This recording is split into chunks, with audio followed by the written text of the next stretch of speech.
সংসার ভাঙছে, নাম পড়ছে বিডি ইমরানের। এখন দ্বিতীয় সংসারও ডিভোর্স হয়ে গেল, নাম পড়ছে কি আমার। কেন ভাই আপনারা এডি কি করেন? হ্যাঁ আমি মানি যে কাপল ব্লগার যতগুলোর সাথে আমার দেখা হয় সংসারে অশান্তি হয়, কিন্তু আল্লাহর কসম করে বলতাছি আমি কারো সংসারে কুটুক্তি লাগাই না। আমি সবসময় দোয়া করি প্রত্যেকটা কাপল ব্লগারই সুখে শান্তিতে থাকুক, আমি বদদোয়া কখনো করি না।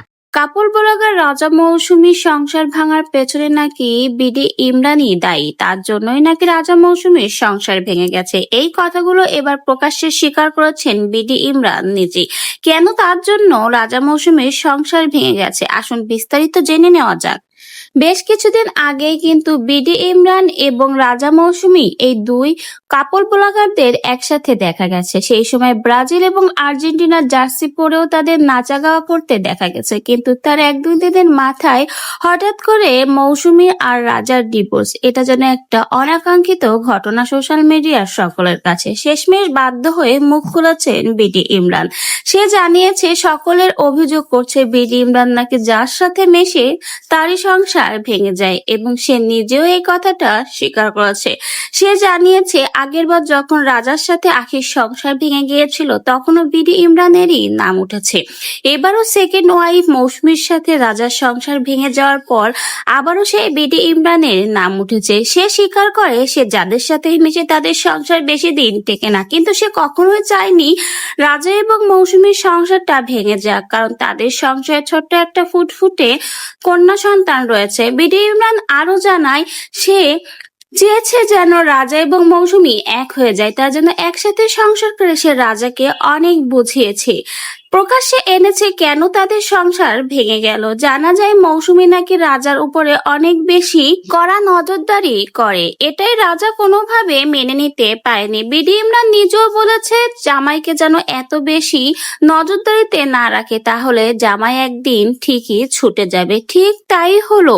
বিডি ইমরান আরো জানিয়েছে রাজা 1 ঘন্টায় 1 প্যাকেট সিগারেট খায়, এটা কোনোভাবে মৌসুমী জেনে গিয়েছিল। তারপরেই নাকি সে রাজাকে বাধ্য করে তার সাথে ডাক্তারের কাছে যাওয়ার জন্য, কিন্তু রাজার একটাই কথা সে ডাক্তার দেখাবে না। এই নিয়ে রাজা এবং মৌসুমীর ভিতরে তর্ক এবং বিতর্ক শুরু হয়।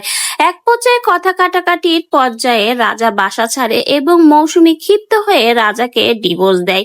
এটাই হলো রাজা এবং মৌসুমীর সংসার ভাঙার আসল কারণ প্রকাশ্যে এনেছেন বিডি ইমরান।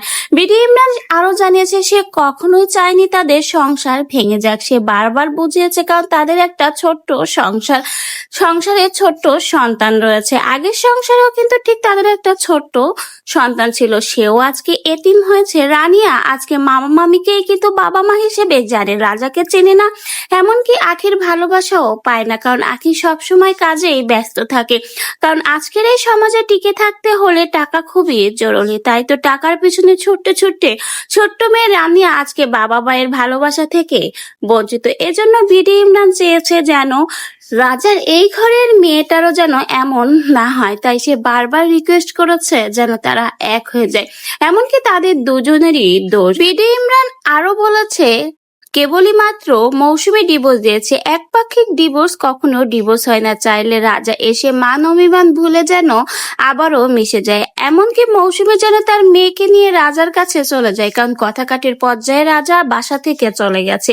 সে এখনো দুজনকে রিকোয়েস্ট করে যেন দুজনে এক হয়ে যায়, রানিয়ার মতো যেন রাজার এই ছোট্ট মেয়েটার জীবনটা না হয়। তবে বিডি ইমরান প্রকাশ্যে কিন্তু স্বীকারোক্তি করেছে তার জন্যই সংসার ভেঙেছে, এবং সে কখনো চায়নি তাদের সংসারটা ভেঙে যায়। সে এখনো চায় রাজা মৌসুমী যেন এক হয়, তাদের ছোট্ট সন্তানটা যেন এতিম না হয়। তবে বিডি ইমরানের এই কথাগুলো শুনে আপনার কি মন্তব্য অবশ্যই কমেন্ট বক্সে জানিয়ে যেতে ভুলবেন না।